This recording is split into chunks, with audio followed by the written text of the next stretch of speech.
Ողջույն Օրագի Նյուզի սիրելի հետևորդներ, եթերում ըստեյությանն է, մեր տաղավարում այսօր հյուրընկալել ենք կառավարման մասնագետ Արթուր Համբարձումյանին։ Բարև ձեզ, պարոն Համբարձումյան, շնորհակալ ենք հրավեր ընդունելու համար։ Ես եմ շնորհակալ։ Սիրով։ Պարոն Համբարձումյան, դուք բազմիցս նշել եք, որ Սև լճի շրջանում ադրբեջանցի զինծառայողները հայ զինծառայողներին մինչև իրենց սեփական դիրքերն անցնելու համար թույլ տալու համար ստուգումներ են անցկացնում։ Պաշտպանության նախարարությունը նախ անուղղակի կերպով կարծես թե հաստատել էր դա, հետո օրերս Սուրեն Պապիկյանն իր մամուլի ասուլիսում հերքեց փաստացի դա։ Ձեր կարծիքով, ձեր գնահատմամբ, ինչու է Հայաստանի իշխանությունը թույլ տալիս, որ այս հայ զինվորներին այս նվաստացումների գնով վերահսկողություն սահմանվի թշնամի երկրի կողմից եւ ինչ ռիսկեր է սա իր մեջ պարունակում անվտանգային տեսանկյունից եւ պետական սուվերենության տեսանկյունից։ Ուրեմն 2025 թվականի նոյեմբերի 1-ին ես փոքրիկ լայվ արեցի, որը դիտեց 250,000 մոտավորապես մարդ։ Դա մեծ թիվ է։ Նամանավանդ Հայաստանի նման փոքր երկրի համար դա շատ մեծ թիվ է։ Ուրեմն այդ հատվածում զինվորական ծառայություն անցած մարդկանցից մեկը այն մարդով ենթարկվել է զննության։ Զանգարեց ինձ, բնականաբար ես իր անուն ազգանունը հիմա չեմ տա, բայց շատ շնորհակալ եմ այդ մարդուն, այդ զինվորականին, բայց հետո կտամ իհարկե, երբ վտանգը անցնի, հետո կտամ, բան չի փոխում։ Ներկայացրեց իրավիճակը։ Այսինքն ինձ դա ասել է մարդ, ով ենթարկվել է տվյալ զննության։ Երբ ես խոսեցի նորմալ երկրներում, երևի թե նորմալ հարաբերություններով երկրներում երևի թե պիտի պայթյուն տեղի ունենար, թե լրատվական համայնքը, թե պարլամենտը, հարու գիշեր պիտի այդ թեմաներով խոսել, ես պիտի հիշեցնեմ, որ մինչև Պապիկյան Սուրիկի երեկվա ասուլիսը բազմաթիվ անգամներ Նիկոլ Փաշինյանն է չափազրույցներ տվել, նույն Պապիկյան Սուրիկը, փոխվարչապետերը հարցազրույցներ են տվել, կառավարության այդ հարցու պատասխանը եղել, այդ հարցը չի հնչել։ Եվ տիրում էր բացարձակ այնպիսի լռություն անմարդկային, որ ես նոյեմբերի 5-ին մի հատ էլ գրառում եմ արել, ասում եմ, ինչ լռություն է։ Սա նորմալ լռություն չի։ Ճիշտ է, իմ մոտից կիսվեցին 2000-ից ավել մարդիկ, տարբեր քաղաքական գործիչներ, բլոգերներ, Հայկ Մանասյան, Ավետիք Քերոբյան, բազմաթիվ անգամներ պարբերաբար ինչ համար շնորհակալ եմ Էդուարդը անդրադարձավ այդ թեմային եւ բանը եկավ հասավ նրան, որ նոյեմբերի 21-ին այսպես կարծես թե երևի իրար հետ պայմանավորվելով լրատվականները հենց այդ նույն օրը մինչ այդ ոչ մի բան չկա։ Կարծես թե այդ նորությունը դա վերաբերվում է Մարսի վրա գտնվող ինչ-որ մի երկրին է։ Բան արեցին, հարցում ուղարկեցին պաշտպանության նախարարությանը, թե արդյոք հայ զինվորը ենթարկվում է զննության։ Ինձ ներկայացրել են, որ զննությունը տեղի ունենում հետևյալ կերպ, զննությունը տեղի ունենում ձեռքերը վեր բարձրացված։ Այսինքն նվաստացնելով հայ նվաստացնում են, ստորացնում են, նույնիսկ չենթարկվելու դեպքում փայտով խփում են զինվորներին։ Եվ պաշտպանության նախարարությունը տվեց հետևյալ պատասխանը, ասում է մենք մշտադիտարկում ենք իրականացնում եւ պատասխանում ենք ըստ անհրաժեշտության եւ պիտի ասենք, որ մոտավորապես է մեջբերում, պիտի ասենք, որ հերթապահությունը իրականացնում է ըստ կանոնների իրականացում։ Ասենք ըստ կանոնը որն է, ենթադրենք շաբաթը 1 պիտի հերթապող տեղի ունենա, ենթադրենք շաբաթը 1 հերթապող տեղի ունենում է։ Դա ըստ կանոնի է, բայց հարցը զննության ենթարկվել չի ենթարկվելն է։ Եվ դրանից հետո էլի նոյեմբերի 21-ից հետո անցած տարի էլի լռություն, անցել է դեկտեմբերը, բազմաթիվ բաներ են եղել, առիթներ են եղել եւ երեք առաջին օրը պաշտպանության նախարարը իմիջիալից 1-2 բան եմ ես ուզում ասեմ պաշտպանության նախարարի հետ կապված, թող մարդիկ իմանան Պապիկյան Սուրենը ով է, մարդով Հայաստանի Հանրապետության զինված ուժերում ամբողջական ծառայություն չի անցել։ Մարդ է դանակահարել, հիմա կանրադառնանք, մարդ է դանակահարել եւ ծառայությունը կիսատ ինքը ուղղակի բան է եղել, այսպես ժամանակակից հայերենով ասած սպիսատ են արել իրան, Մարտով ժամանակին շատ հմայված եղել հանրապետական կուսակցության գործունեությամբ, այն աստիճան, որ դիմում է գրել անդամագրվելու համար հանրապետականին։ Մարտով սնվել է փողեր է ստացել Ֆլեշի Բարսեղ Բեգլարյանի հայտնի Ֆլեշի Բարսեղի ֆոնդերից։ Մարտով 7 տարի ներկայանում է որպես հեղափոխություն իրականացրած անձնավորություն։ Մի փոքրիկ դրվագ էլ պատմեմ։ 2017 թվականին այս անձնավորությունը քաղաքացիական պայմանագիր կուսակցության վարչության նախագահի տեղակալն էր։ Չուներ կուսակցությունում որևէ ազդեցություն, ավելի ճիշտ կարելի ասել Սասուն Միքայելյանի տեղակալն էր, պիսերի գործներ անում, ինքը ինձ զանգեց, որովհետև իմ հետ կապված լուրջ բան կար, նիստ կար, դրված էր իմ հեռացման հարցը։ Եվ վշտված ինչ որ բաներ էի ասել վարչության անդամների մասին։ Պապիկյան Սուրիկը տվեց 0 արձագանք։ Դրան ինքը խելոք լսում էր։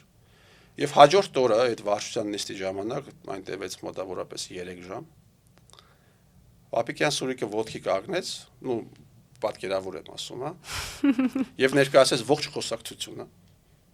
ողջ խոսակցությունը, իմ եւ իր հետ տեղի ունեցած ելք խմբակցության ղեկավարը այն ժամանակ Նիկոլ Փաշինյանը զարմացած դե այդպիսի բաներ ես դու ասել։ Դե ճիշտ ասած ես չէի հիշում։ Ասի չեմ հիշում, բայց եթե ջղայնացած եմ եղել, եթե ասում եմ, ուրեմն ասած կլինեմ։ Ահա այս անձնավորությունը, ով պատերազմի ավարտից հետո ամիսներ անց Նիկոլ Փաշինյանը կարող էր պատկերավոր ասած ինչ որ գումար տալ, ինչ որ թուղթ, որպեսզի Գյումրիից բերեին հասցնեին Երևանից բերեին հասցնեին Գյումրի ինձ տալու համար։ Պատկերավոր ասած 1000 դրամ գնալու փող, 1000 դրամ գալու փող, 2000 դրամն էլ պերաշկու փող։ Հիմա այս անձնավորությունը, տեսնում եք ոնց է կլորացել։ Բան է արել, պատերազմի դավադիր պատերազմից ամիսներ անց Ծառուկյան Գագիկի Փարավոն ռեստորանում նշում է շքեղ հարսանիք։ Իմիջիայլոց Ծառուկյան Գագիկի տեղան զարմանալիորեն բան եղավ, բանակից ազատվել է։ Սա հետագայում իշխանափոխությունից հետո, սիստեմի փոփոխությունից հետո, սա պիտի դառնա քննարկման առարկա։ Հիմա այս անձնավորությունը դուրս է եկել եւ ինչ է ասում։ Ասում է մեկ դիշկի հետ կապված կա հասանելիության խնդիր։ Մեկ դիշկի հետ կապված կա հասանելիության։ Ինքը ընդունում է, որ խնդիր կա, նաեւ էս պիտի մի բան հիշեցնեմ, որ իմ խոսքից հետո քրեական գործ հարուցեց Աշոտ Կարապետյանի նկատմամբ, որ այդ դիրքերը ինքն է հանձնել։ Այսինքն այնպես չէ, որ իրավական համակարգը չարձագանքեց Պաշտպանության նախին նախարարի վրա քրեական գործ է հարուցված։ Հիմա Պապիկյան Սուրիկը ասում է դիրքերի հետ կապված խնդիր կա, մեկ դիրքի հասանելիության խնդիր կա, նախ ես պիտի ասեմ մեկ դիրք չի, երկու դիրք կա։ Ես չեմ ուզում դիրքերի համարները ասեմ, եռանիշ թիվ է, մեկը վերջանում է 7-ով, մյուսը վերջանում է 8-ով։ Եվ հասանելիության խնդիր կա, ասում է նա։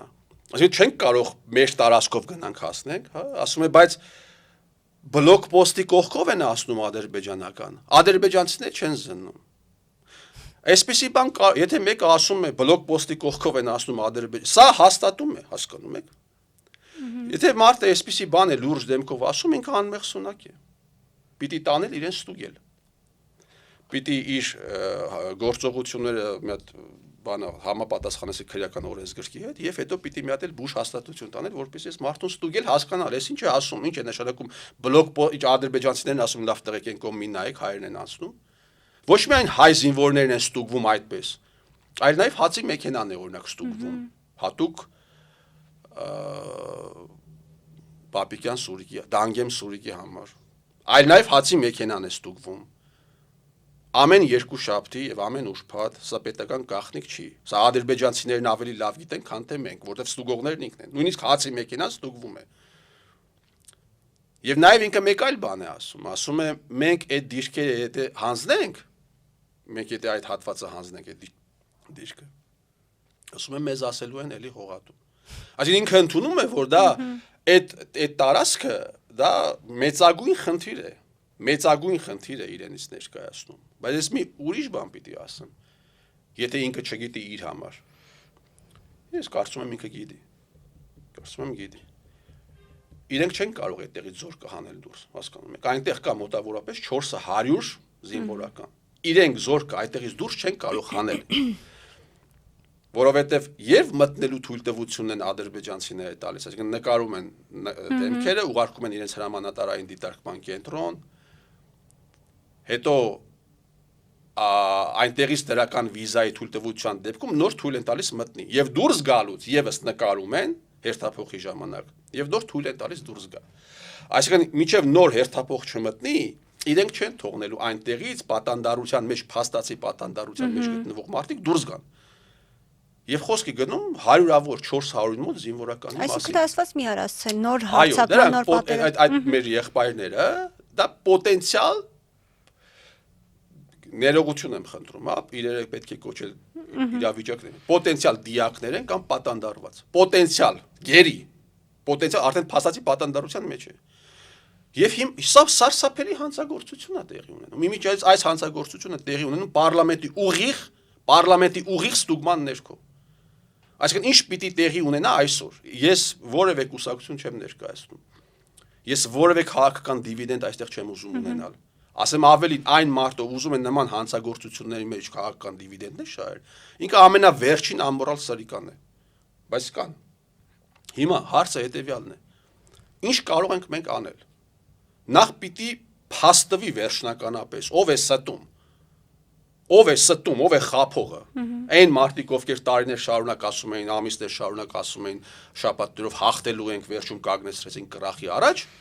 թե օրինակ ես եմ ստում։ Հիմա դրա համար կա շատ պարզ բան, ձև։ Պարլամենտը պիտի անհապաղ ստեղծի քննիչ հանձնաժողով, պետք է անհապաղ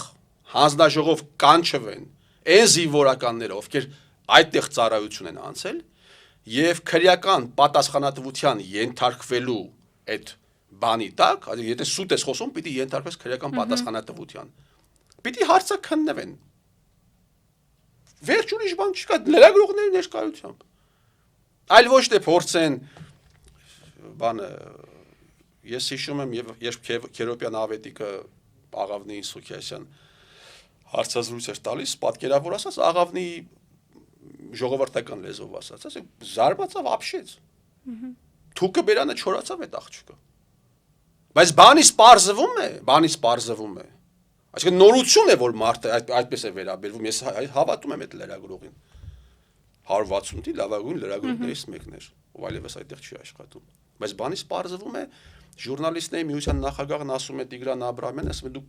տարի ու կես առաջ բան եք արել։ Օրակարգային եք սարքել այս հարցը։ Հիմա ես օգտվելով ձեր առիթից Սեյրանյան Սաթիկին ուզում եմ եւս մեկ անգամ հորդորել լինքերը դնի, թե ոնց է Տիգրան Աբրահամյանը այս հարցի վերաբերյալ հարցեր ուղում, սա պետական մասշտաբի հանցագործություն է։ Ոնց է հարցեր ուղում Պապիկյան Սուրիկին։ Լինքերը բուֆետում խոսակցությունները չի ընդունվում պարլամենտի բուֆետում։ Իսկ Տիգրան Աբրահամյանը, Արմեն Գևորգյանը, պատգամավորները, Տարոն Մարգարյանը, իրենց ուղիղ ստուգմա, տեսեք, պարլամենտը պետք է վերահսկի կառավարության գործունեությունը։ Ինչ է նշանակում վերահսկել։ Վերահսկել նշանակում է վերլուծել, նշանակում է դիտարկել եւ ստուգել։ Հիմա պիտի ստուգեն այս մարդիկ, դրա համար փող են տալիս իրենց։ Դրա համար 3 միլիոն դրամ, դեպետ որ ստուգեն 3 միլիոն դրամ չէին ուղարկում բնականաբար։ Այսպիսի իրավիճակում ենք մենք գտնվում, հանցագործություններ լրության մատնված։ Եվ մեկ տեսնում ես, մեկը կհելնի կասի հերիք է խոսեք։ Խոսակցություն չկա Հայաստանում, միայն լրություն է։ Հիմա կարող է վաղը դուրս գան, ասեն դե այնտեղ բան կա, գաղտնիության եսի մի չկա։ Հիմա ինձ պիտի դատեն ըստ էության ոչ թե հայերը, որ գաղտնիք են բացահայտում, այլ ադրբեջանցիները, որ սա ադրբեջանական գաղտնիք է։ Եվ դուք մտել եք այդ ամենի մեջ։ Ինչ է նշանակում զինվորին։ Ինչ է նշանակում զինվորին ստուգեն, կոտրեն, նվաստացնեն։ Մի հատ էլ անմեղսունակը ասում է բլոկ պոստի կողքով են ասնում։ Ասում ես մի վերջացնում եմ, հա, երկար ինչ բան է։ Ես ուզում եմ օրինակ բերեմ, հա։ Այս վիճակը աբսուրդայնությունը բանանելու օրինակ բերեմ, որպեսզի ավելի պարզ լինի։ Երբ պարզվում է ամուսիններից մեկը բան ունի, ադյուլտեր է տեղի ունեցել, հա, ադյուլտ, այսինքն դավաճանություն է տեղի ունեցել, հա, այնտեղ ամուսինը սիրուհի ունի եւ ամուսինը կնոջը ասում է հայ սիրուհի ունեմ, բայց մենք միայն խոսում ենք Նիցշեի փիլիսոփայությունից։ Ահա նույն բանը ասում է այս անմեղ սունակը եւ ես ցանկանում եմ, որ այս անմեղ սունակը ընկնի այդ նույն իրավիճակի մեջը կամ անեկդոտի մեջը, որ ինքը հասկանա թե ինքը ով է կամ իրեն ուղակի վերցնեն տանեն այդ դիրքեր, ինչ որ իրավիճակ ստեղծվի, տանեն դիրքեր եւ ինքը ենթարկվի այդ ամենի։ Պարոն Համբարձումյան, նախորդին պարզ դարձավ, որ իշխանական վերնախավը այսպես պարգևավճարներ է ստացել, մասնավորապես նախարարները 6-ից 7 միլիոն դրամ պարգևավճար են ստացել։ Ինչպես է գնահատում այս հանգամանքը հաշվի առնելով մեր երկրի ներկայիս սոցիալ-տնտեսական վիճակը եւ հաշվի առնելով նաեւ այն, երբ Փաշինյանը հայտարարում է, որ թոշակառուի թոշակը 20,000 դրամով բարձրացնելը այսպես ասած իմաստ չունի։ Դե հայ ջոչերի հերթական ամորալությունն է սա։ Մեծ պարգևավճարները մշտապես են եղել։ Օրինակ նախկինում պարգևավճարների այդ ինստիտուտը չէր գործում, բայց նախկինում էլ ծրարների մեջ դրած փող էին տալիս։ Փաշինյան Նիկոլը հայկական քաղաքական ճակերտավոր քաղաքական, հա, տրադիցիաների լավագույն շարունակողն է։ Օրինակ գլխավոր դատախազին, եթե նախկինում գլխավոր դատախազի աշխատավարձը 1.5-2 միլիոն է, եթե չեմ սխալվում, ինչը ձեզ թվում է Դավթյան Արթուրը 1.5-2 միլիոն աշխատավարձով է ապրել։ Իմ ունեցած տեղեկություններով, ծրարով, իմ ունեցած տեղեկություններով գլխավոր դատախազին ոչ միայն իրեն, ծրարով գումարներ է հանձնվել ամեն ամիս։ Բայց այդ սկանդալը, սկանդալը չէ դա, այդ ապօրինություն է, այսինքն ինչի համար է ապօրինություն։ Եթե գլխավոր դատախազը ստանում է ամսական 10,000 սահմանված աշխատավարձ, դա իր աշխատավարձն է, օրենքով սահմանված, եւ կողքից գումար չի ստանում։ Դա նշանակում է ստեղծվում է մի իրավիճակ, եւ դու գործում ես օրենքի շրջանակներում եւ քեզ հավելյալ քո վրա ազդող ուժ չկա։ Իսկ երբ որ քո աշխատավարձը 1 միլիոն է եւ կողքից դիցուկ $70,000 էլ փող են տալիս, կարող է 70,000-ը Դավթյան Արթուրի մոտ ինչ-որ ասոցիացիաներ առաջացնի, բայց դա պատահականություն է, թող բան չանի, պատահականություն է։ Դա նշանակում է, որ այդ տվողը քեզ կարող է ուղղորդել, իսկ սա արդեն պետական հանցագործություն է։ Այսինքն կառավարման խնդիր կա, երբ պատգամավորի աշխատավարձը 600,000 է, բայց ինքը հավելյալ 2.5-3 միլիոն է նաև ստանում, կամ ծրարով ինչ-որ գումարներ է ստանում, սա արդեն կաշկանդում է բանին, պատգամավորի սկսում է կաշկանդել, նախարարին սկսում է կաշկանդել։ Մեծագույն ռիսկեր է պարունակում սա, բացի նրանից, որ սա ամորալություն է, ուսուցիչների աշխատավարձը, թոշակառուների աշխատավարձը, դուք տեսնում եք, չէ՞, սրանց ցոփուշով այդ կյանքը։ Դրա համար է գաղտնի կերպով այս պարգևավճարները տրվել, որովհետեւ Երեք ես չեմ կարծում, որ եթե շատ գաղտնի լիներ, ոչ էլ կիմանայինք մենք։ Հասկանում եք։ Եթե շատ գաղտնի լիներ, մենք չենք իմանա, բայց բան է, սա մեծ ամորալություն է։ Ես ուրիշ բառ չեմ կարողանում գտնեմ։ Այս չքավորության, այս աղքատության մեջ դու քեզ այսպես պահես։ Ես էլի պիտի գամ խոսքի սկզբին, հա, ողբերգություն եւ դու չգիտեմ 10-100,000-ին մոտ դոլար ծախսում ես շքեղ հարսանիք անելու համար, այս մի ֆրագմենտը ցույց է տալիս մեր բարոյական նկարագիրը։ Հայաստանի Հանրապետությունում ոչ անվտանգային, ոչ տնտեսական, ոչ քաղաքական խնդիր չկա։ Հայաստանում կա ամորալության հաղթարշավ։ Եվ եթե պիտի լինի այս ամորալությունը, ես մի անգամ Ազատության հրապարակում ելույթ ունենալիս էլ ասեցի, որ ինձ չի հետաքրքրում Հայաստանը կլինի 1 քառակուսի կիլոմետր 10,000 թե 50,000։ Ինձ հետաքրքիր է հնարավոր է 1 քառակուսի կիլոմետրի վրա կառուցել հայկական նորմալ պետություն։ Եթե մենք պիտի ունենանք 40,000 քառակուսի կիլոմետր, բայց այսպիսի անհավասարություն լինի, այդ Պապիկյան Սուրիկի նման պաշտոնյաների պաշտոնյաներ կան, որոնք բանակում չեն ծառայում, գալիս են եւ ինչ են անում, քաղաքականություն են որոշում եւ քաղաքականություն են իրականացնում։ Սա եւս ձեր ասած թեմայի շարունը, սա անհավասարությունն է, հասկանում եք։ Մարդը, տեսեք, ինչքան երևանցիներ կլինեն, ովքեր գնացել են այդ դիրքեր, անցել են այդ ճանապարհով, վախեցել են, միգուցե ինչ որ հիվանդություն են, բան, փառք Աստծո, որ նորմալ հետ են եկել։ Երևանի քաղաքապետարանը, ընդհանրապես տեղական ինքնակառավարման մարմինները օժանդակում են պավեստկաներ բաժանելու process-ին։ Դու գիտեք ով է ղեկավարում Երևանի քաղաքապետը, մարդով բանակում չի ծառայել։ Ում ճակատին գրված է Պսորիաս, նաև կողքը 15000, ճակատին գրված է։ Հիմա ես հարց եմ ուզում տալ։ Այն մարդկանց, ովքեր կնայեն եւ ինչ որ բաներ ինձ կասեն, սա նորմալ է։ Սա նորմալ է, դեղեք, հարգելի, սիրելի իշխանականներ։ Սա նորմալ է։ Շիրակի մարզը ունեցել է 69-74 թվից էսկոմ ծնված 5-6 մարզպետ է ունեցել, մարզպետները պատասխանատու են զորակոչի համար։ Մի մարզպետ չունենք, որը բանակում ծառայել է, սա նորմալ է։ Ինչ անվտանգային խնդիր։ Ես զարմանում եմ, գիտեք, ասենք անվտանգային հարցերի մասին, երբ ասենք անվտանգությունը կարևոր է, բայց այս իրավիճակում, այս ամորալության մեջ այն երկրորդական է։ Դրա համար եմ ասում, հային պետք է փրկել հայից։ Այս ստի, այս կեղծիքի մեջ ինչ անվտանգության մասին է խոսքը։ Ինչքան ուզում եք, որ տան պարիսպները բարձր լինեն, եթե քո տան մեջը տիրում է տոտալ, ինչի մասին է խոսքը։ Հիմա անվտանգային հարցերով շատ են խոսում, Վանեցյան Արթուրն է շատ խոսում, Ռոբերտ Քոչարյանն է շատ խոսում, անվտանգություն։ Գիտենք, որ դուք քաղաքացիական պայմանագիր կուսակցության հիմնադիրներից եք։ Ինչպես եւ ինչ պայմաններում ստեղծվեց կուսակցությունը, ինչ գաղափարներով եք առաջնորդվում կուսակցությունը հիմնադրելիս եւ դրանցից որոնք են այսօր դեռ պահպանված։ Տեսեք, կան բազմաթիվ հիմնադիրներ կուսակցությունների, բայց կուսակցությունը փաստացի լուծարողներ քիչ են։ Եվ ես միշտ զարմանում եմ, թե ինչու օրինակ ինձ ասում են ինչպես ստեղծվեց,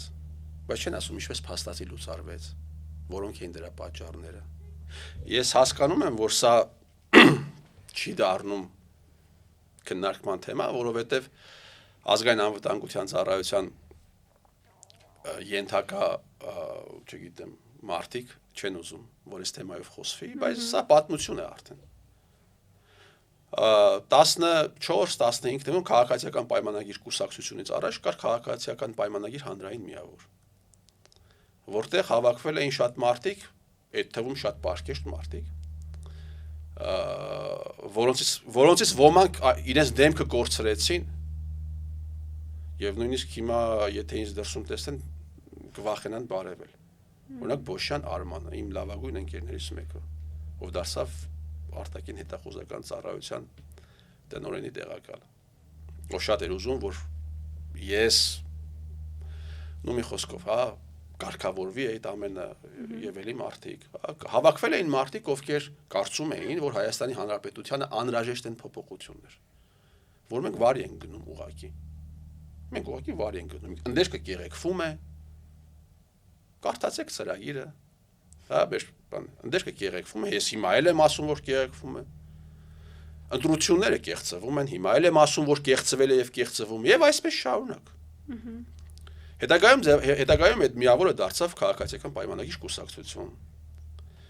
Ես քաղաքացիական պայմանագիր կուսակցության բրենդով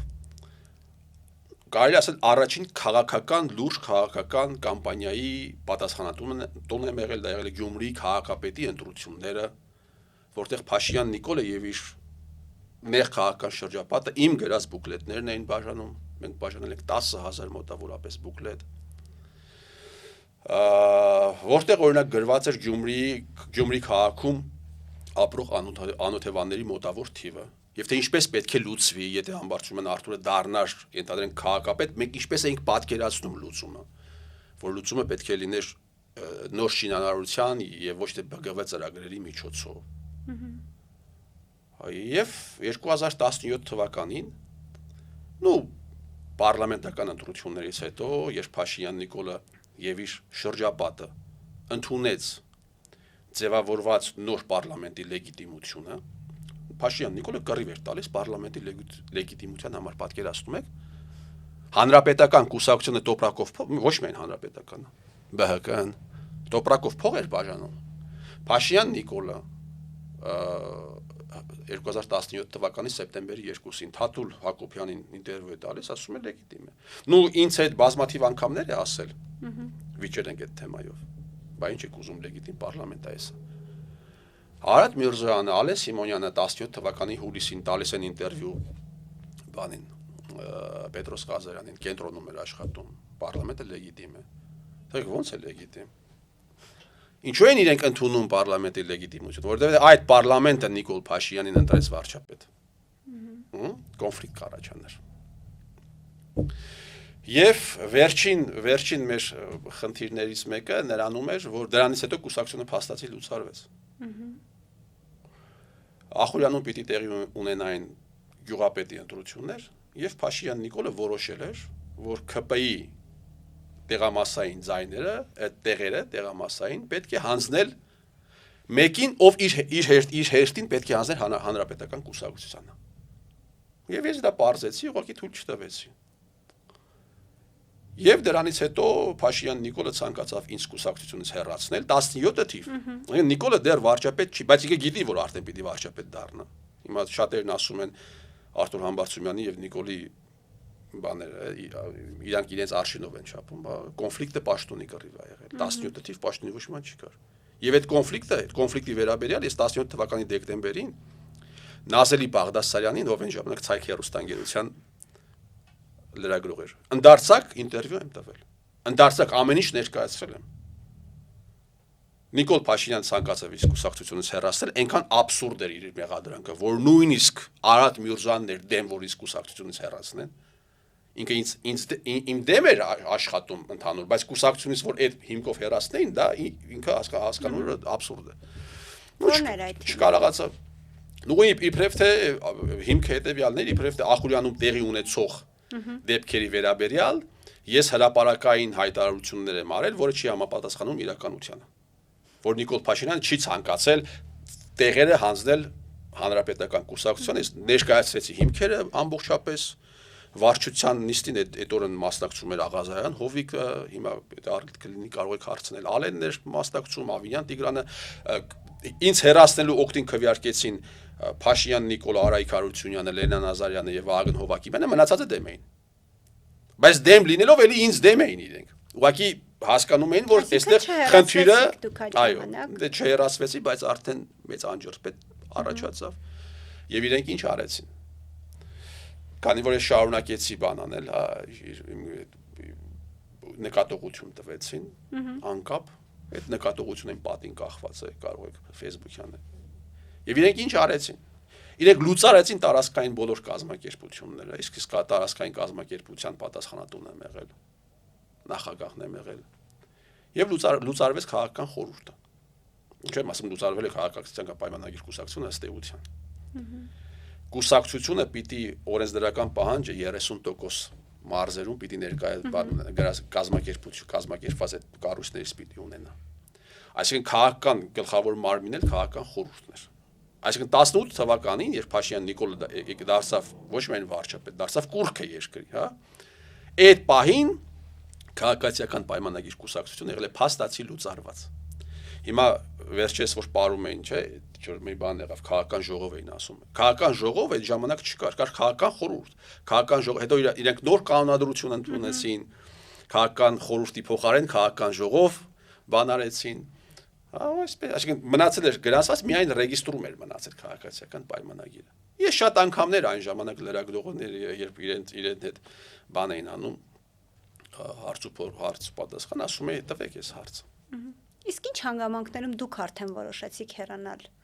Դե իմաստ չուներ այլևս։ Իմաստ Երբ չուներ, հասկացաք, որ ձեր ճանապարհներն այլևս չեն համընկնում։ Իրենք 18 թվականին ես ինքն առաջադրվեցի այդ կեղծ հեղափոխությունից հետո բնականաբար ուրեմն 18 թվականի հոկտեմբերի 17-ին երբ հավաք էր տեղի ունենում ի զարմանս շատերի ես մասնակցեցի այդ հավաքին հոկտեմբերի 27-ին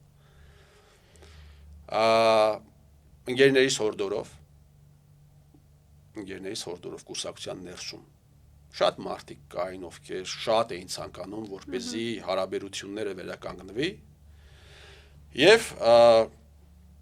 ես Փաշինյան Նիկոլին ասել էի, այդ երբ ինքը դարձավ վարչապետ, ես իրեն SMS էի գրել, որ բանը մեզ հանդիպել է պետք քննարկելու հասկանալու համար։ Կյանքը ցույց տվեց, որ դու սխալ ես, ես ճիշտ էի։ Այդ բան կա թող եւ ինքը բան արեց, որ դա մայիս ամիսն էր։ Կհանդիպենք, կքննարկենք մի հատ հասկանալու համար 18 թվականի մայիս։ Այդ հանդիպումը բնականաբար տեղի չունեցավ հոկտեմբերի 27-ին երբ այդ նախաձեռնող խորհրդի նիստ էր Պապիկյան Սուրիկը ներկայացնում էր թե ինչպիսի մարդիկ պետք է լինեն ցուցակում ընդգրկված եւ հրապարակային գործիչներ հին ԿՊԱ-ականներ եւ Փաշինյան Նիկոլը ուղղակի ընդհատեց Պապիկյան Սուրիկին եւ ասաց որ այստեղ կան մարդիկ ովքեր ամեն առիթով ինձ խանգարել են նկատի ունենալու ձեզ այդ բոլորը գիտենում նկատի ուներ եւ ես այդ մարդու հետ ճանապարհ անցնելու ցանկություն չունեմ բայց ես մի անգամ առիթ եղավ ասացի եւս մեկ անգամ ասում եմ ես ոչ մեկին չեմ խանգարել ասեմ ավելին ես ճշմարտության մասին եմ խոսել մինչև հիմա եւ ընդամենը բացահայտել եմ այն կապը գործակալական այն բանը այն ավանտյուրան, որը տեղի ունեցել հայ ազգի գլխին։ Հիմա Փաշինյան Նիկոլը կարող է ասել, որ սա բան է, ես իրեն խանգարել եմ։ Իսկ իրեն ով էր օգնում։ Լավ, ես խանգարել եմ։ Okay, ես խանգարել, իսկ քեզ ով է օգնում։ Բա որ քեզ օգնում են Փաշինյան Նիկոլ, հիմա գլսի ես ամենը, չէ։ Բա որ քեզ օգնում են ազգի 90%-ը, քեզ ինչի՞ է մեր քրվում։ Ես խանգարում էի քեզ, Ալենը օգնում էր։ Չէ, ես խանգարում էի Պապիկյան Սուրիկը օգնում էր։ Ես խանգարում էի Արարատ Միրզյանը օգնում էր։ Արարատ Միրզյանը, երբ որ կուսակցության ներսում խնդիր էր լինում Փաշինյան Նիկոլի հետ, վազում էր ինձ մոտ, Ռուբեն Ռուբինյանի հետ։ Իսկ երբ որ ես բանի հետ Փաշինյան Նիկոլի հետ ինչ որ խնդիր էի ունենում, Պապիկյան Սուրիկը չէ հասկանում եք ինչի մասին ենք խոսում։ Կներեք մանրամասնություններ, բայց մարդիկ իմանան։ Բա որ ես էի խանգարում քեզ այս մարդիկ օգնում էին, ելի եմ ասում 10-ից 9 հոգին, քեզ ինչ ասես չի ասում։ Քեզ մենակ դոգը չի քրվում, է հրապարակային։ 10-ից 9 հոգին քեզ մեր է քրվում։ Ես չեմ ընդունում այդպիսի հայուակներ, դա պետք չի։ Բայց սա իրականությունն է։ Եթե ինձ ասեին դու երբևէ որ սազվի պարլամենտի падգամավոր կուզենայիր լինել, ես կասեի մինչև 20 թվականը։ Նույնիսկ մինչև պատերազմը սեպտեմբերի 24-25-ին էր ես գրառում էի արել թե ինչքան կուզեի հիմա լինել պարլամենտում եւ իմ նման մարդու պարլամենտում լինելը ինչքան էլ վատ բան ասեի ես կառավարությանը քննադատող բնականաբար դա իրեն օգուտ էր այս մարդը չի հասկանում դա ես 2020 թվականի սեպտեմբերի 15-14-ն էր երևի ես գրառում արեցի, հետո Բորիսին հաճախակի այդ ժամանակ ինտերվյուներ էի տալիս Արցախյան թեմայով խոսեցինք, որ անհապաղ պետք է այս հարցին լուծում տալ, մենք գտնվում ենք ողբերգությունից 5 պակաս, հասկանում եք, ողբերգությունից ես ամեն օր սպասում էի պատերազմի 15, 16, հետո 17, այդ ժամանակ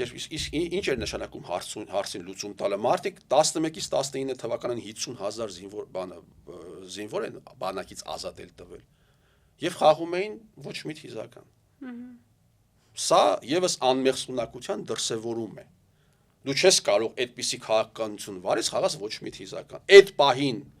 ո՞րն էր լուծումը։ Անհապաղ զորքերը պետք էր դուրս բերվել։ Անհապաղ, որը ինքը չարեց։ Ես դրա համար եմ ասում, ինչքան կուզենայի լինել պարլամենտում, որ խոսեի այս մասին ոչ թե իմ տնից, այլ պարլամենտից, բայց հնարավորություն չկար այդ ժամանակ Պապիկյան Սուրիկը եւ Նիկոլին օգնող Պապիկյան Սուրիկը, Ես ոչ մեկին ոչ օգնել եմ, ոչ բան եմ արել, ես իրենց բուկլետները չեմ բաժանել, իրենք են իմ բուկլետը բաժանել։ Ինք Փաշյան Նիկոլն է իմ գրած պոստերը կիսվել։ Ես իր գրած որևէ պոստ չեմ կիսվել։ Ինքն է եկել ինձ մոտ, ես իր մոտ չեմ գնացել։ Ինքն է եկել իմ տուն, ես իրեն տան տեղն է չեմ գիտեցել։ Բայց այստեղ հարցը դավադրությունները չէ, հարցը պետությունն է։ Հարցը այն է, որ դու պիտի պատասխանատու որոշում կայացնեիր։ Ինքը չարես դա։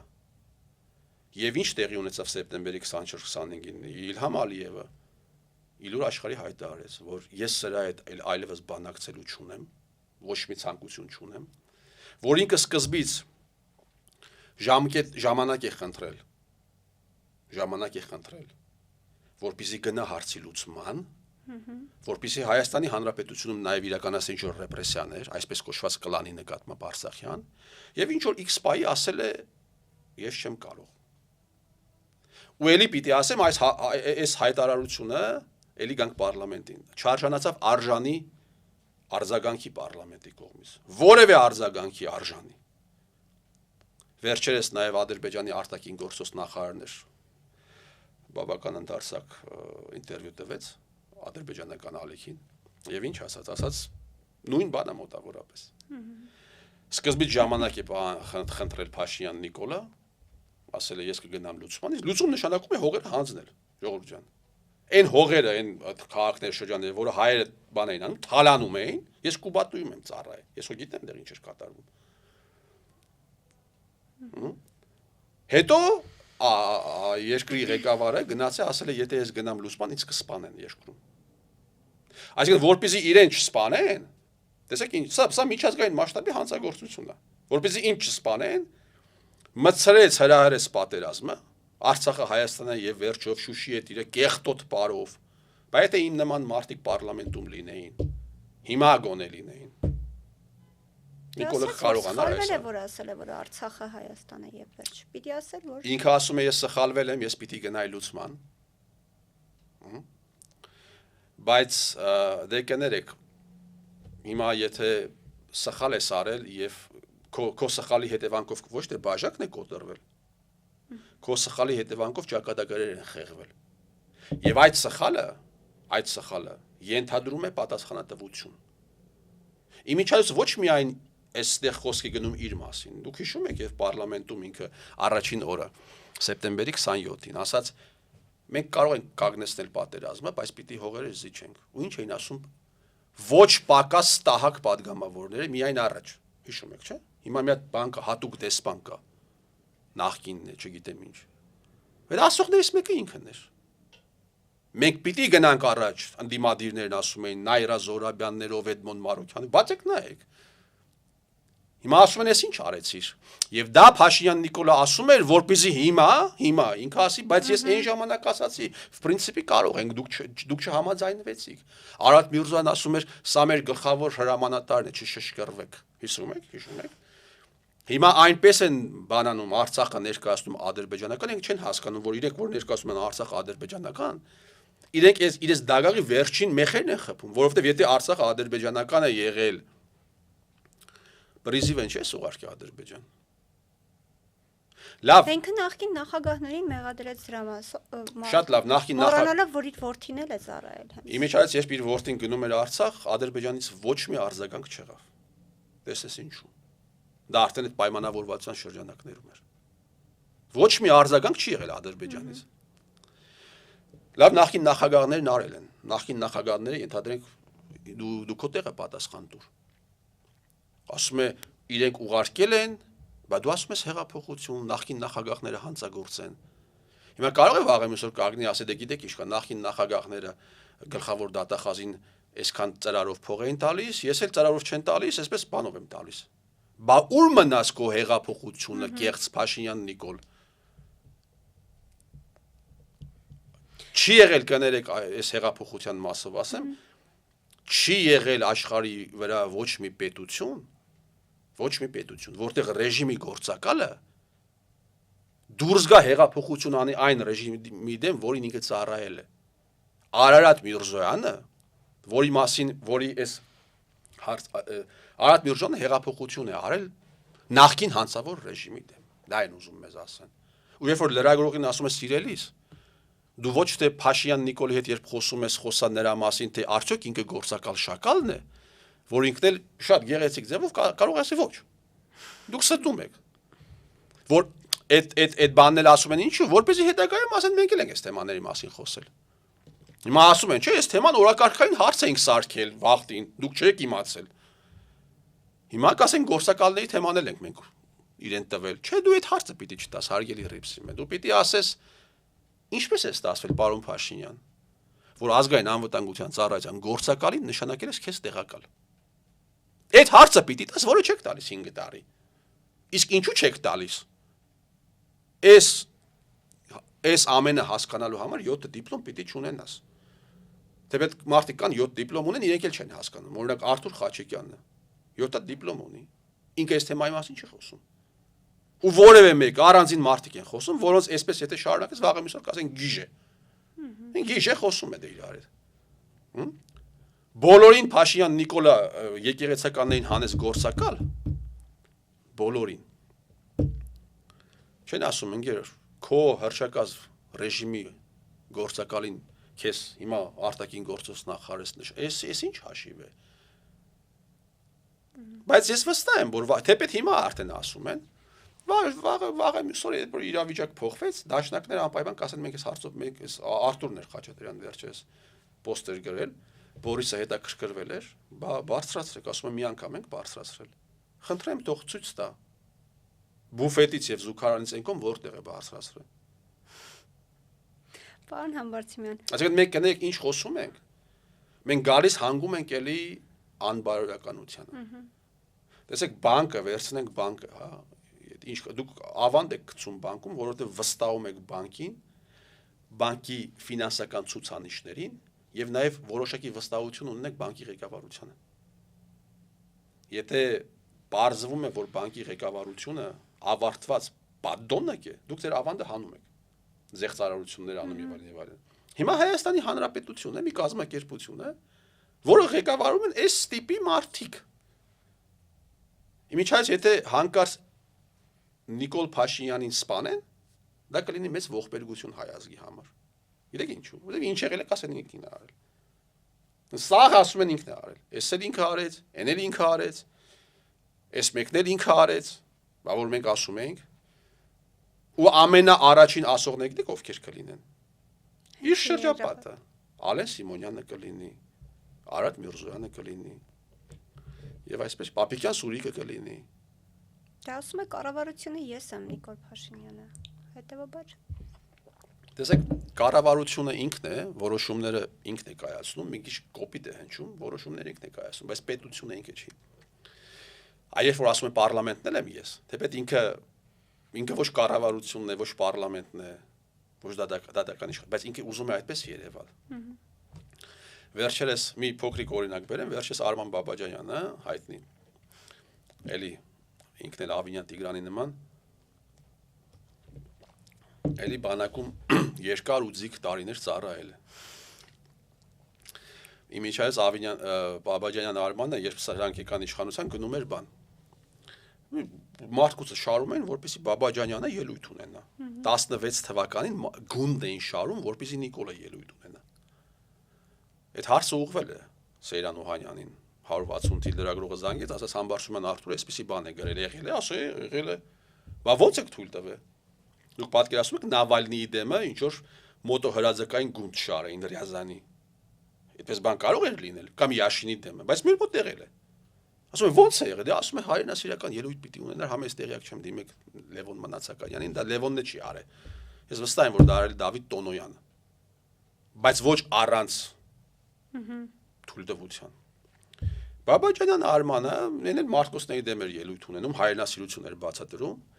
Հետևյալ բանը արեց հարցը հայտարարությունը, որ Հայաստանի Հանրապետությունում ստեղծվել է Ամերիկայի եւ Անգլիայի կուրացիայի ներկայատուկ ծառայությունների արտաքին հետախուզական ծառայություն служба внешней разведки, որ իրենք են համակարգել, ըստ կադրային քաղաքականությունը իրենք են որոշում, այսինքն Քրիստինե Գրիգորյանը, որ տնօրենն է, Իրենք են ասել Փաշինյանին, պիտի նշանակես։ Նիկոլն էլ ինչ ասում է, դե եթե այդպիսի բան չկա, եթե այդպիսի բան լիներ, ես մի խոսքով էլի։ Այսինքն այս անձնավորությունը ունի ազդեցություն այնքանով, ինչքանով։ Իրենք դրել է իր երազած տեղն է դրել, բայց իրեն բերում են, ասում են տղա ջան,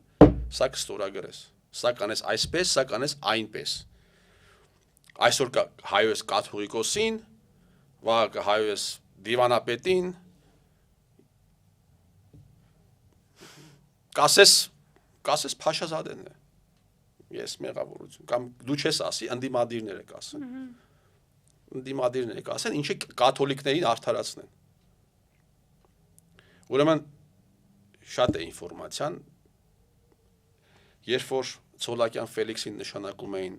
մարզպետ, Ցոլակյան Ֆելիքսին նախագահի աշխատակազմից հորդորել էին առաջինը այցելի ոչ թե Միքայել arczepiskopos-ին, այլ կաթոլիկների տեղի ղեկավարին, քույր Արուսյակին։ Հիմա բանկա Աբրահամ Գասպարյան կա այն օրը Սաթիկի մոտ հարցազրույց է տալիս, ասում են ինչ տեղի է ունենում հրեաների, սիոնիստների եւ ավետարանականների միջնորդությամբ ընդդեմ կաթոլիկների։ Այսինքն մեր եկեղեցու հետ էլ ինչ է տեղի ունենում, ընդդեմ ուղղափառներ նաեւ։ Հրեաներն են։ Հիմա հետաքրքիր է, էլի հարց եմ տալիս այդ երիտասարդին նախին։ Ասենք Միքայելի մոտ չգնաս Արուսյակի մոտ, դա էլ են հրեաները անում։ Այսինքն սա ինչ է։ Սա ինչ է, էլի, ինչ եք դուք մարդկանց խափում։ Հասկացանք Միքայելի ընկերն եք կամ չգիտեմ ինչն եք։ Ինչ եք խափում մարդկանց։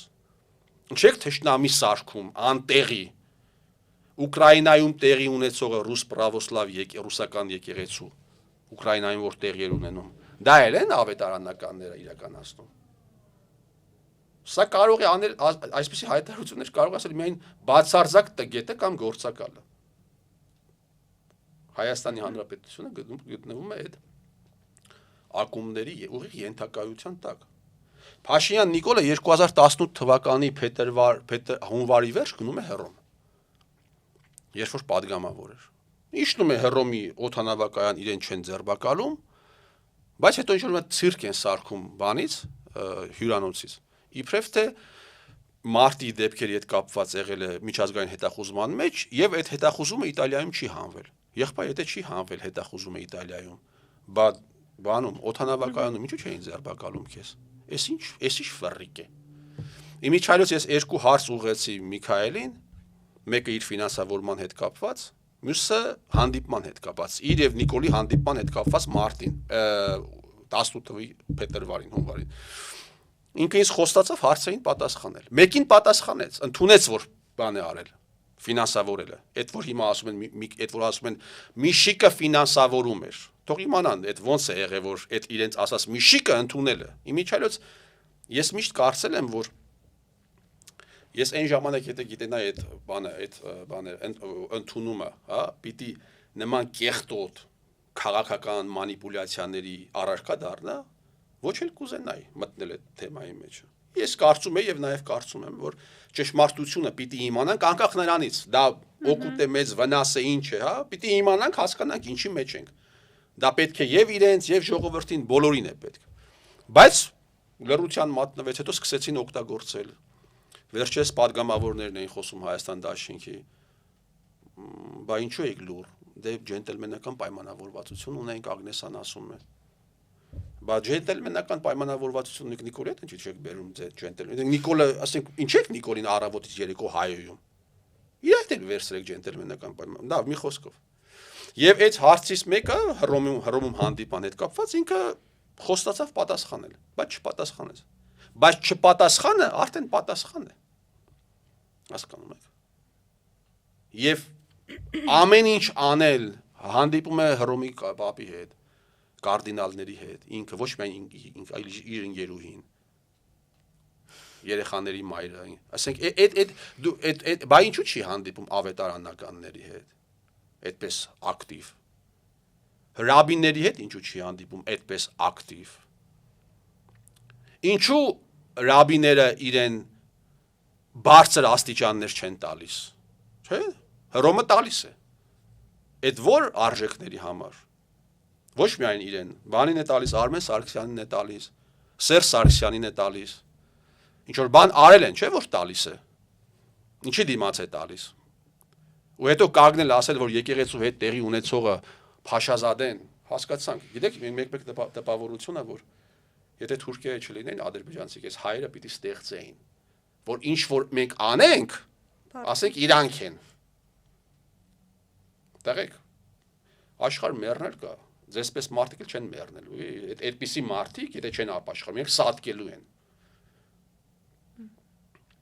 Մի քիչ բան է, վախեցեք էլի, այս երկիրը հո լուսնի վրա չէ։ Մի քիչ վախեցեք։ Մի քիչ Աստված ունեցեք։ Եթե Փաշազադեն է Միքայել arczepiskopos-ին ձերբակալելու հրամանը տվել։ Հա։ Այդ դատախազը, այդ դատավորը ինքն էր։ Ընդամենը մի տարի առաջ ամբողջ համացանցը ամենավերջին դուք տեսել եք, ամենավերջին հայտարարություններն են անում Միքայել arczepiskopos-ի հասցեին։ Հանրապետականը իր ֆեյքերով դաշնակներն էին միացել, ինձ զանգեցին, որ ես կանչեցին, հրավիրեցին, կանչեցին կարելի ասել Միքայելի մոտ, arczepiskopos-ի մոտ։ Ես գնացի, քայլեցինք իրար, ես էի Վալերաներ Խաչատրյան, Միքայելն էր arczepiskopos 7 վերջի դիմաց քայլեցինք, ես ելույթ էի ունեցել պաշտպանություն։ Բավական չեմ ուզում ասել հուսահատված, բայց վատ վիճակում էր գտնվում։ Այդ ամենի հետ կապված։ Նույնիսկ եկել էր Երևանում հարցազրույց տալու երկիր մեդիայում, հարցազրույցը չէին բանարել։ Առանց բացատրության։ Այսօր Միքայել arczepiskopos են բանանում, պաշտպանում։ Գիտեք ինչու։ Իրենք թքած ունեն Միքայել arczepiskopos-ի առողջության, ուղղակի թրենդային բան է։ Թրենդ է։ Մեկը չի եղել ասի ներողություն եմ, Պալյանեմա են բանանում, ասում Պալյանեման տեսեք ինչ էր ասում։ Ընդդիմադիր լրատվականներում բան էին անում, ասում են բանը դիմեն կաթողիկոսին կարգալույց անեն Միքայել arczepiskopos-ին։ Արա դուք ձեզ ընդհանրապես մարդ է բան արել, ծնել։ Ղազարյան Էդգար կա Հայելի ակումբում։ Ասում էր Միքայել arczepiskopos-ը եթե լավ աշխատեր, Նիկոլը իր քայլը չէր սկսի Գյումրիից։ Մի հատ արտահայտություն կա, իմիջիալոցի սա բարարանային արտահայտություն է։ Ասում եմ լաց։ Սա բարարանում, այսինքն լիցեմերություն, երեսպաշտություն,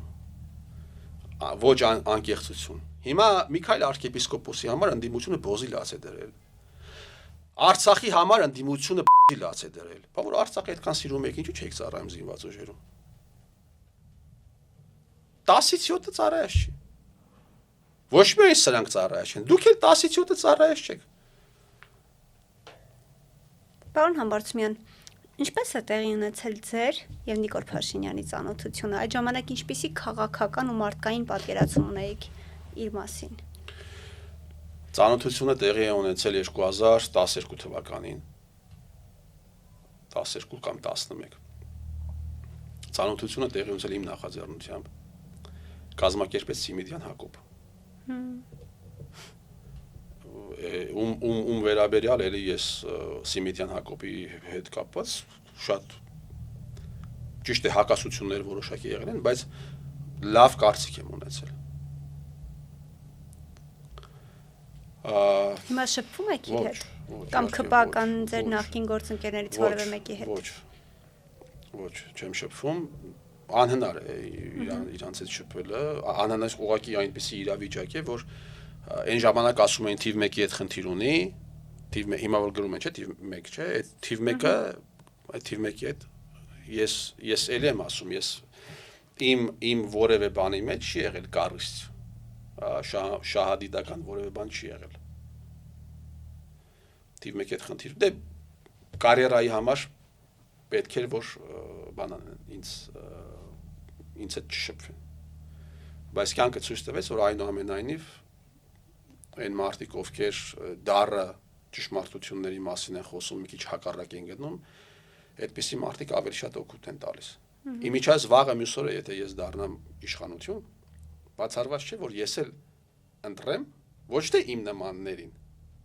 այլ Սիմոյան Ալենի պես պատոնկներին։ Սա կյանքի աբսուրդն է։ Հասկանում եք։ Այնպես չէ որ ես այս սարսափելի բանի միջով եմ անցել 7 տարի, Ես վաղը ընտրելու եմ իմ եսին։ Ես վաղը կարող եմ ընտրել Արարատ Միրզոյանի եսին։ Կյանքի абսուրդն է։ Դուք պնդում եք, որ Նիկոլ Փաշինյանին իշխանությանը բերել Սերժ Սարգսյանը։ Որպես ԿՊ ակունքներում կանգնած մարդ կներեք ոչ միայն Նիկոլ Փաշինյանին, այլ նաև Արմեն Սարգսյանին, ով Հայաստանի Հանրապետությանը ոչ պակաս վնասներ է տվել։ Ձեր հիմնավորում այս պնդման մասով, որպես ԿՊ ակունքներում կանգնած մարդ, գուցե գիտեք ինչ-որ բան, որ մեզ եւ հանրությանը Տեսեք, ես ասացի, որ հատուկ ծառայությունների գործակալները սա մեկ չեն կարող հեղափոխություն առնել այն ռեժիմին, որին ծառայել է։ Բացի դրանից Նիկոլը եւ նախկին իշխանությունները չեն եղել հակոտյան։ Եվ սա վկայող բազմաթիվ փաստեր կան։ Սկսած ֆինանսավորումից, վերջացրած նրանով, որ ելքը իշխանությունների, հանրապետական իշխանությունների դաբրոյով, այսպես ասած, մտավ պարլամենտ։ Երբ որ Ղրղստանում հեղափոխություն էր տեղի ունենում, հեղափոխություններ էին տեղի ունենում, փախնում էին պրեզիդենտները Մազապուրսի երկրից։ Բայց երբ որ Հայաստանի Հանրապետությունում հեղափոխություն տեղի ունեցավ, Սերժ Սարգսյանը 6 ամիս ապրեց Նիկոլ Փաշինյանի հետ դուր դռան։ Այսպեսի բան չի կարող տեղի ունենալ։ Ուրեմն հատուկ ծառայություններում որպես դեսպաններ, դիվանագիտական բարձր պոստերում նշանակվել են հիմնականում Սերժ Սարգսյանի վստահությունը վայելող մարդիկ։ Գուրգեն Արսենյան հիմա Մոսկվա, մեկ-երկու օրինակ բերեմ, հա, Վարուժան Ներսեսյան, Սերժ Սարգսյանի խորհրդականներ նախկին։ Արթուր Վանեցյանը նշանակվել է ազգային անվտանգության ծառայության տնօրեն, մեկը ում նկատմամբ Սերժ Սարգսյանը ինքն է ասում, մեծ վստահություն ունեի, գործերից մեկի ժամանակ ասում ենք իրեն շատ տղամարդավարի պահեց, հետո գնաց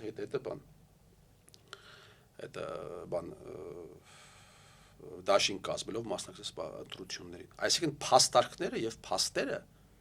այնքան շատ են։ Ես մի անգամ խոսում էի Դավիթի հետ Սարգսյան, Սերժ Սարգսյանի հետ ինտերվյու էր վերցրել, հետո դարձավ վատ պրոպագանդիստ դարձավ, ցավում եմ շատ։ Ասում է Արթուր ջան, ես բան եմ, զարմացած եմ, թե ինչքան փափուկ էր նախագահ արձագանքում Նիկոլ Փաշինյանին։ Հեղափոխություն կոչվածից հետո հարգելի Արփինե, Սերժ Սարգսյանը լքել է Հայաստանի Հանրապետությունը եւ հետ է վերադարձել նախագահների համար հատկացված զվարթնոցի 0 կանգառից։ Ճշտեք, խնդրեմ։ Օդանավակայանում ծանոթներ ունեք, ասեք ճիշտ է, որ իմիջիայլոց դա ունեցավ ԿՊ-ում, այսպես բավական արձագանք ունեցավ։ Թե դա ինչպես է ստացվել, որ Սերժ Սարգսյանը մերժվել է, բայց իր օդանավը բան է անում, սպասարկվում է զվարթնոցի 0 կանգառից։ Այսինքն որ մեկը ասես։ Գալիս էին Թալանը հետ բերելու այդ հակակոռուպցիոն պայքարի շրջանակներում Սերժ Սարգսյանը ծալում ծաղկում է։ Մի քանի $100,000 ինձ ասում են բանը այդ սերժականները, որ հակադարձում են շատ վատ բարերով իմիջիայլոց, իրենց գոյությունը իմ ասացի ապացույցն է։ Եղբայր դուք ընտանիքը որտեղից ոնց ես պահում։ Դուք որտեղից եք աշխատավարձ ստանում։ Կանչեք ընդդիմադիրներին, հա դիցուկ, անուն չեմ ուզում տալ, որպեսզի չֆիքսեմ, հա ինչ որ մեկի վրա, աշխատանք չունի։ Երեխան սովորում է դրսում։ Ո՞վ է քեզ այդ փողը տալիս։ Ով ինչի դիմաց։ Եվ այսպիսի մարդիկ տասնյակներ են եւ հարյուրներ են։ Այս ձեզ թվում է այդ լրատվականները ենթադրենք ոնց են ֆինանսավորվում։ Գովազդ են այդքան վաճառում։ Իմիջիայլոց սա ընդունում են նաեւ իրենք։ Այնպես չէ, որ ես ասում եմ բան, այո, այսօր միգուցե շատերը գիտեն եւ իրենք էլ են ընդունում։ Նախկինում բան էր հնչում, ականջ էր ծակում։ Գեգամ Նազարյանը վերջերս դուրս է եկել, ասում է դե պետք է խոսել Արցախյան հիմնախնդրի վերաբերյալ բանը, պատկերավոր բանը, մոտավորապես եմ մեջբերում, եկել հասել էինք այս վիճակին, իշխանությունը հանձնես գնաց։ Պարլամենտում է խոսում։ Դնենք կողքի Գեգամ Նազարյանը զավակ ողբերգություն, դա դնենք կողքի։ Ու գիտեք ով է կիսում Գեգամ Նազարյանի խոսքը։ Ասում է իշխանությունը հանձնեց գնաց։ Կիսում է Արայիկ Հարությունյանը, վարչապետի աշխատակազմի ղեկավարը։ Հիմա հարց, Արայիկ Հարությունյան, սա իշխանությունը հանձնել գնացել է, թե ինչ է արել։ Ասում եք հիմքեր տվեք։ Մայիսի 2-ին 3-ին, երբ որ Նիկոլը արդեն մեկ անգամ մերժվել էր որպես վարչապետ։ Մայիսի 2-ից 3-ից սկսած Նիկոլ Փաշինյանի անվտանգությունը սկսել է իրականացնել Հայաստանի Հանրապետության ազգային անվտանգության ծառայությունը։ Հարց տվեք։ Այդ ինչի համար, պարոն երրորդ նախագահ։ Ինչի համար։ Որովհետև սև կեղտոտ գործ կար անելու, իմիջիալս իրենց սարկածն է եղել նաև ՊՊՑ գնդի գրավում։ Ալիևը ինչ է ասում։ Ասում է ամեն անգամ երբ բանը գալիս հասնում էր հողերը հանձնելուն, Հայաստանում ինչ-որ բան էր տեղի ունենում։ Գունդ էին գրավում, հեղափոխություն էր տեղի ունենում։ Ես բազմաթիվ անգամ սրա մասին խոսել եմ։ Հիմա Ալիևի խոսքը մեջ բերել չի կարելի։ Թշնամական պետության ղեկավար շատ լավ։ Հանրապետական կուսակցության ներկայացուցիչները առավոտից երեկո Ալիևի խոսքն են մեջ բերում, ասում է փակ դռների հետևում ասում էր պիտի ճանաչեք Արցախ։ Հիշում եք, որ մերել տուն հարցնիկ տուն, փակ դռներն են ասում։ Բա որ Ալիևի խոսքը մեջ եք բերում, բա նա էլ մեջ բերեք։ Վահագն Ալեքսանյան կա,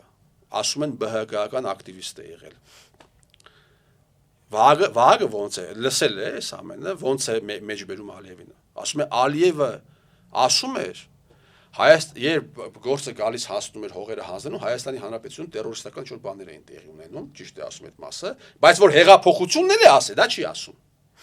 Կիսատ է մեջ բերում Վահագը, բաներ իրենց գեղում կարելի է այդպես մանիպուլացնել, խաբել։ Այսինքն այնքան ակնհայտ է ամեն ինչը։ Այնքան ակնհայտ է ամեն ինչը, որ սա եղել է սարկած։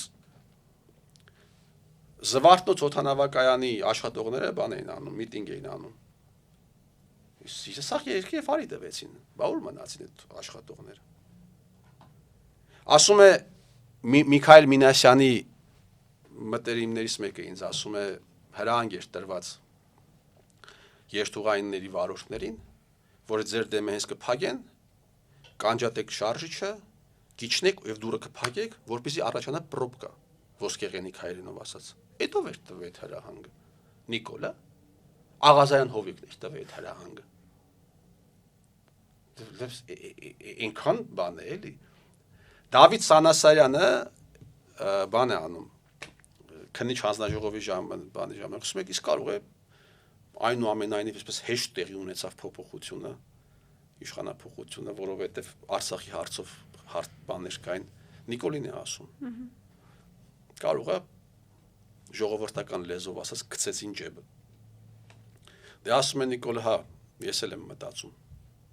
Ինչ ես մտածում, տղա ջան, քեզ բերել են, հստակ պայմանավորվածություններ է եղել, դու էլ պայմանավորվածությունները պահում ես։ Այդ Օնին Գասպարյանին ով էր նշանակում գենշտաբի պետ։